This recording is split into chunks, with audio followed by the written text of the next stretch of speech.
നമ്മള് lift axle മാനുവലായിട്ട് പൊക്കി വെക്കാൻ പോവുകയാണ്. ഈ വണ്ടിയിൽ മാനുവലായിട്ട് സ്വിച്ച് അകത്തില്ല അല്ലേ?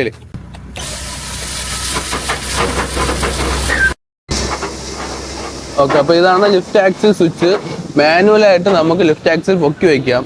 അപ്പൊ ലിഫ്റ്റ് ആക്സിലിന്റെ ഒരു ബാലൻസിന്റെ ആയിട്ട് ഉണ്ടായ വിഷയം കാരണമാണ് നമ്മുടെ ഈ വണ്ടി ഇങ്ങനെ ഇത്രയും ഒരു ഷേക്ക് ആവുന്നത്. ചെറിയൊരു തിട്ടപ്പുറോ അല്ലെങ്കിൽ ഒരു മോശമായ റോട്ടിലോ കയറുമ്പോഴത്തേക്ക് നല്ല രീതിക്ക് വണ്ടി കുലുങ്ങുന്നുണ്ട്.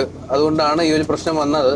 ഇതെന്ന് ചോദിച്ചു കഴിഞ്ഞാല് ഈ വണ്ടിയുടെ ഏറ്റവും വലിയ കമ്പനി വെച്ച ഒരു ഫാൾട്ടാണ് ആ കുറച്ചിലിന്റെ കാരണം മാനുവലി ക്യാബിന്റെ അകത്ത് സ്വിച്ച് പൊക്കാനും താക്കാനും ഉള്ള സ്വിച്ച് ഉണ്ടെങ്കിൽ, ലിഫ്റ്റ് വീൽ പൊക്കാനും താക്കാനും പറ്റിയ സ്വിച്ച് ഉണ്ടെങ്കിൽ നമുക്ക് ഈ പ്രശ്നം വരത്തില്ലായിരുന്നു. കാരണം നമ്മളൊരു ഊടാക്കുടുക്കി കൊണ്ടുവന്ന് കുത്തിത്തിരിക്കുന്ന സമയത്ത് വീല് പൊങ്ങുന്നിടം വരെ നോക്കി നിന്ന് തിരിക്കാനൊന്നും പറ്റാത്ത അവസ്ഥകൾ വരുന്ന സമയത്ത് നമ്മൾ പെട്ടെന്ന് തിരിക്കുമ്പോൾ ഇത് കയറി തിരിഞ്ഞ് കറങ്ങി വീലില് വെയിറ്റ് വരുമ്പോ ഇതിന്റെ ബാലൻസ് റാഡിന്റെ ബാലൻസിങ് തെറ്റിപ്പോകും. അങ്ങനെ ഉണ്ടാകുന്ന ഒരു പ്രശ്നമാണ് ഈ കുടച്ചില്. പക്ഷെ നമ്മളതിപ്പം കണ്ടുപിടിച്ചു. ഇപ്പൊ നമ്മള് സേലം TVS ചെന്ന് നമ്മൾ ഇതിന്റെ വേണ്ട കാര്യങ്ങൾ ചെയ്തിട്ട് നമ്മളിപ്പോ നാട്ടിലോട്ട് പോകത്തുള്ളൂ. കാരണം നമ്മള് പ്രത്യേകിച്ച് സ്വിച്ച് അകത്താക്കാനുള്ള സംവിധാനങ്ങളും അങ്ങനെ ആക്കാൻ പറ്റുമോ ചോദിച്ചു കഴിഞ്ഞാൽ ചെയ്തു തരണം. ചെയ്തു തന്നെ ഇത്രയും കാശ് കൊടുത്തിട്ട് ഇതിന്റെ ബലൂണൊക്കെ കുറച്ചു കാലം കഴിയുമ്പോൾ ബലൂൺ പൊട്ടിപ്പോകും.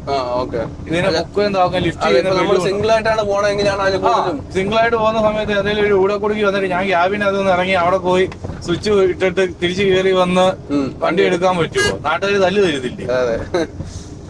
അപ്പൊ ഇത് ചെറിയ കാര്യമല്ല.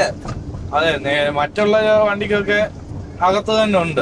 ഈ ഒരു മോഡലിന് അവരകത്ത് തന്നിട്ടില്ല. അതെ, ലൈലാൻഡിന്റെ പല വണ്ടിക്കും അകത്ത് സ്വിച്ച് ഉണ്ട്. ഇതെന്താണോ അങ്ങനെ ചിന്തിച്ച് ചെയ്തതെന്ന് അറിയാൻ വയ്യ. അത് തന്നെ നമുക്കൊരു ബുദ്ധിമുട്ടായി. നമുക്ക് ബുദ്ധിമുട്ടാ. ഇത് ഉണ്ടാക്കി വിടുന്നവൻ ഇത് ഉപയോഗിക്കുന്നില്ല. ഉപയോഗിക്കാനോട്ട് ഇത് ഉണ്ടാക്കുന്നൊന്നുമില്ല.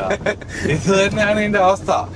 അയ്യോ, കൊണ്ട് നടക്കുന്നോ എന്തെങ്കിലും പറഞ്ഞു കഴിഞ്ഞാൽ അവിടുത്തെ സാറുമാർക്ക് അതിനേക്കാളും ചാടയും വേഗതയോ.